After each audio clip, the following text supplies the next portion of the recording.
Urbex is the spirit of the Northwest. You and I will travel and go on adventures together. There's nothing like the Northwest. You and I will experience new things together. There's nothing like the Northwest. And it can be found here on PNWURBEX. PNWURBEX is spirit of the Northwest.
This holiday season, in a valley not so far away, lies a place where all Santa's helpers come for work and to play.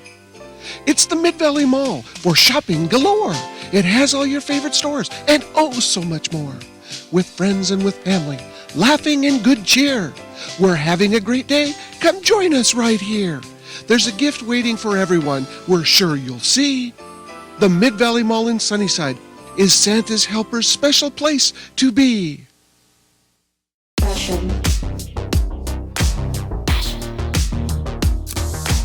Fashion. Fashion saves.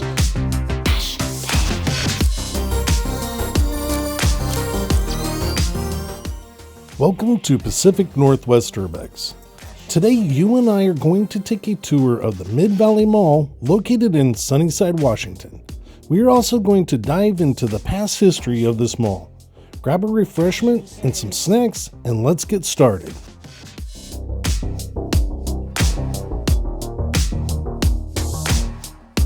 Fashion. Fashion saves.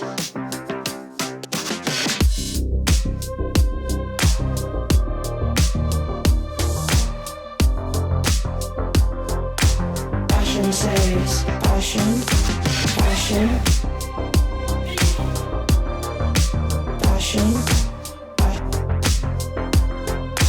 Fashion never wastes your time.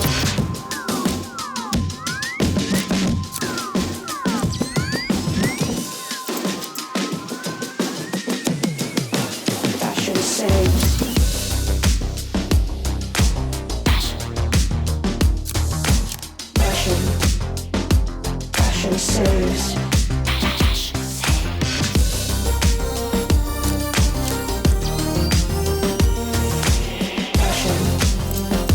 Passion saves.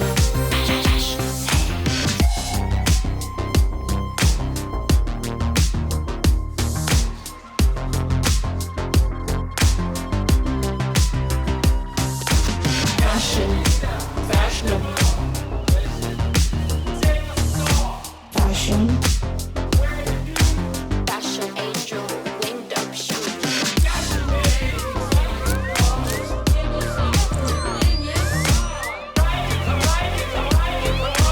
Give us everything you've got. Give us everything you've got. Passion saves.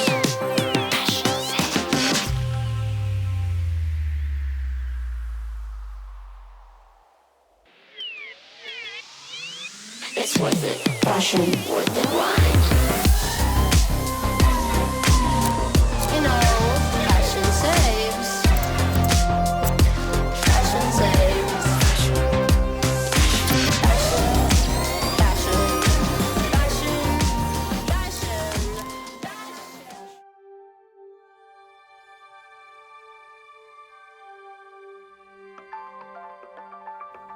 The idea of the Mid-Valley Mall in Sunnyside began taking shape in the late 1970s when local leaders aimed to boost the city's retail economy and stem the loss of shoppers to nearby Yakima and Tri-Cities. In February 1979, despite strong objections from over 50 downtown business owners, the Sunnyside City Council voted to seek a $250,000 federal urban development action grant to fund drainage for the proposed shopping mall.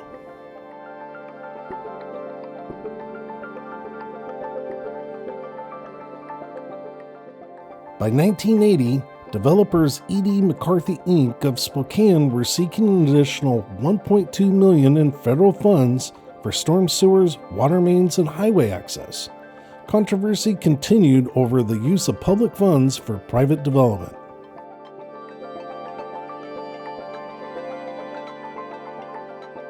In 1981, project manager Al French estimated the construction on the now $5.5 million Mid-Valley Mall could begin soon, with 25 to 30 stores and a 55,000 square foot anchor tenant.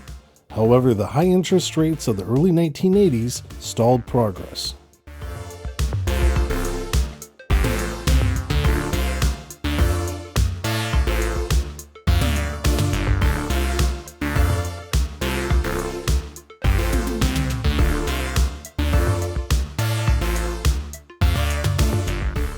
By 1982, Kmart withdrew its plans following the economic impact of the Washington Public Power Supply System layoffs, which saw over 6,000 workers dismissed.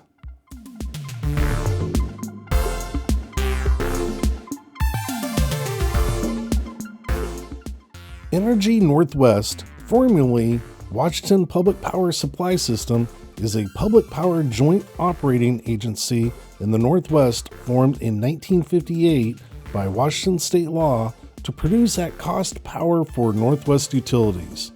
WPPSS became commonly known as WOOPS due to overcommitment to nuclear power in the 1970s, which brought about financial collapse and the second largest municipal bond default in U.S. history.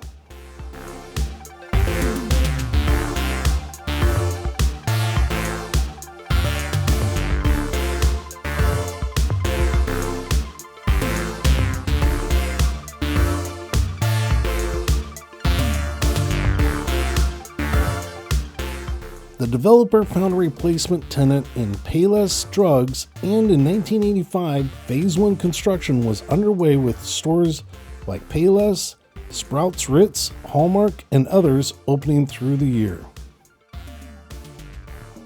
In 1986, plans continued for a second and third phase to grow the mall to 300,000 square feet, though economic challenges and rumors slowed progress. Notable additions including the Hub, which purchased Falk's ID and converted all Falk's ID stores to the Hub, and also a Pizza Hut on an out parcel by 1987.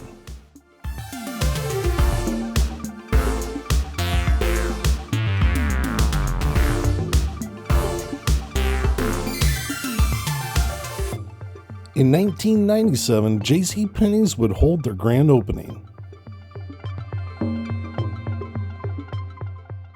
In 1998, court action has again delayed thwarting the city's efforts to collect monies from the developer of the Mid-Valley Mall. So far, $40,000 has been paid to the city for the installation of traffic lights to the mall, but the developer still owes about $35,000 to the city.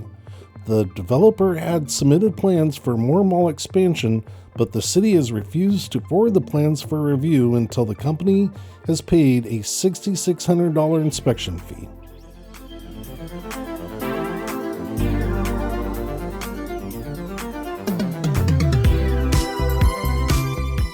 Despite early success, financial strain caught up with the development. By the early 1990s, the mall was mostly empty. However, in 1992, Francis Realty of Eureka, California purchased the mall in a foreclosure sale from Seafirst Bank for $3.5 million. The new owners slashed rents and covered build-out costs for tenants, helping to nearly fill the mall within months. They would spend about $20,000 to $60,000 to develop each store. Some would also have their rent payment deferred a couple of months. New and existing Sunnyside businesses quickly filled nearly all 35 storefronts, including the names like Corral West Ranchwear, Sunnyside Bakery, Taste of Mexico, and JCPenney's. Under the previous owners, their rents were 4 times higher. They were basically charging Seattle rates.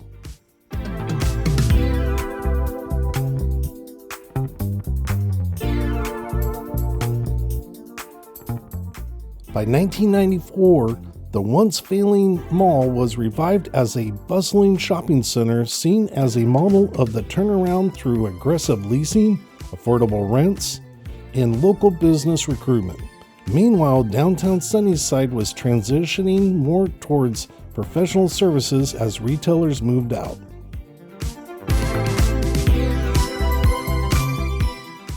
In the years following, the Mid-Valley Mall area became a retail hub.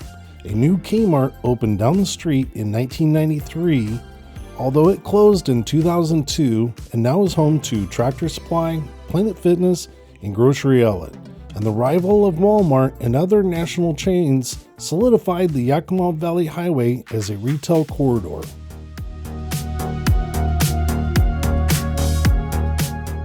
In 2006, the Mid-Valley Mall gained a new anchor with Fiesta Foods, a grocery chain known for Mexican fare, replacing Valley Market and drawing regional shoppers once again.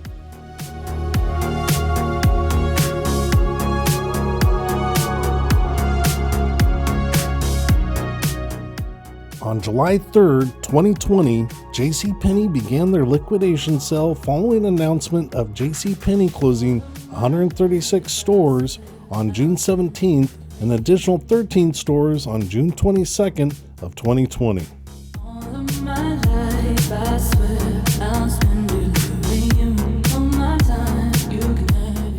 The news articles are pretty much non-existent from 2006 as of today, 2025. A quick tour of the mall tells a different story in today's retail landscape. Today, the mall hosts new stores and anchors, with only the major change is one of the anchor stores is now home to the Department of Social and Health Services, which has been blocked from the rest of the mall, and Rite Aid has since vacated the property as it has entered bankruptcy.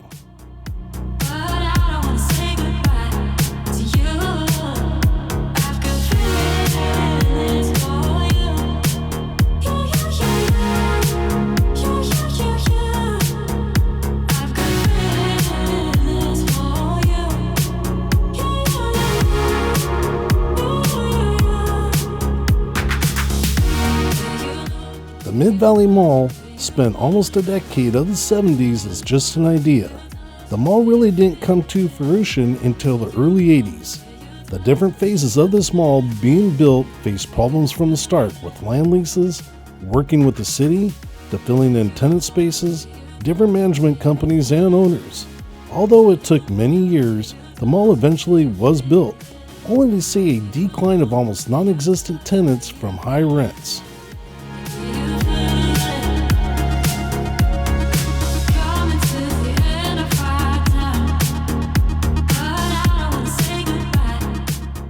With new owners in the 1990s, the mall took a turn for the better in record time in filling in all but one tenant space. But this was not going to last long, and no one could foresee that internet shopping was going to turn most malls upside down as customers found other ways to shop.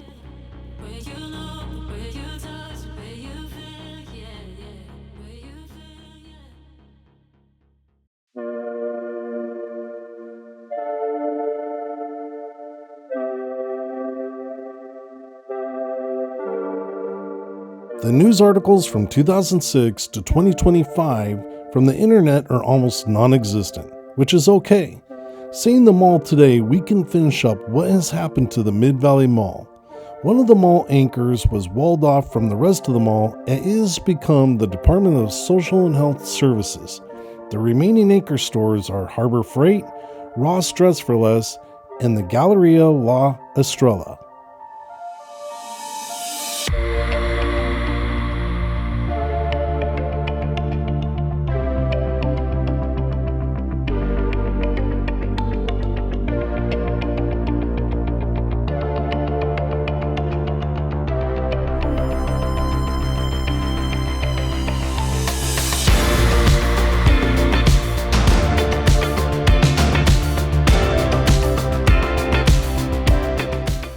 Most but not all of the remaining inline tenants are filled with Mexican stores. These stores help cater to the demographic of this area, such as Fiesta Foods grocery store. I think this may have been a missed opportunity right from the start of the mall, but it's great to see it thriving now on a steady basis. And it's even cooler to see that they haven't changed any of the interior aesthetics. The 80s theming is on point. With so many malls being whitewashed, I find that these old malls bring a more comforting feeling while shopping. It's kind of like a good home-cooked meal. It just feels right.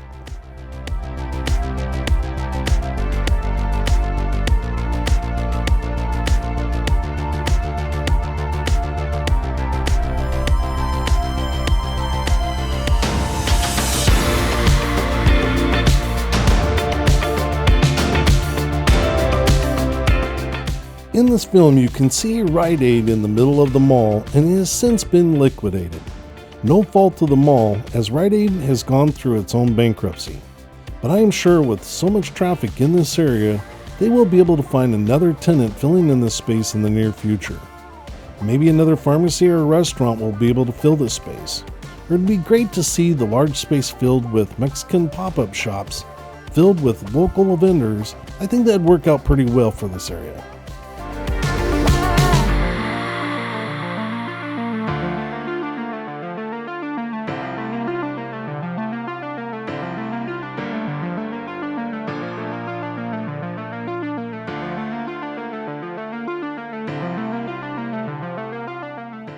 As we take a walk through Galleria La Estrella, we are going to hear an ad from JCPenney's. Now, basically JCPenney's has streaming music into their stores. This store, even though it was not a former JCPenney's, and actually JCPenney's was located where now Harbor Freight is, I just found it really odd. And I even asked the guy, I'm like, did you hear that JCPenney's ad?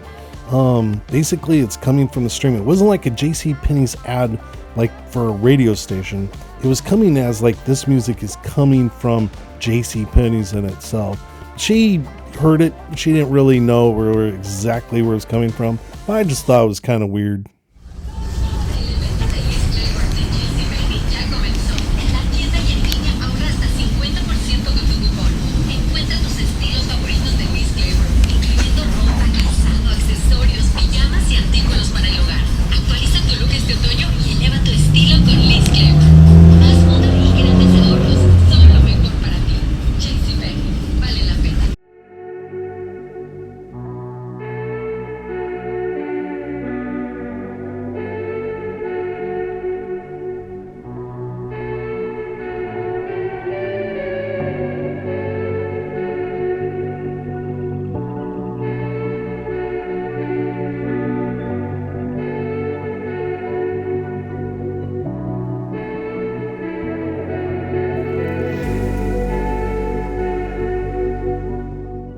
If you ever find yourself passing through Sunnyside, Washington, make sure and take a stop for a minute at the Mid-Valley Mall. I guarantee you won't be disappointed. I want to thank you for coming with me today. Make sure you have a great day, take care, and I'll see you soon. And thanks again for watching. Bye.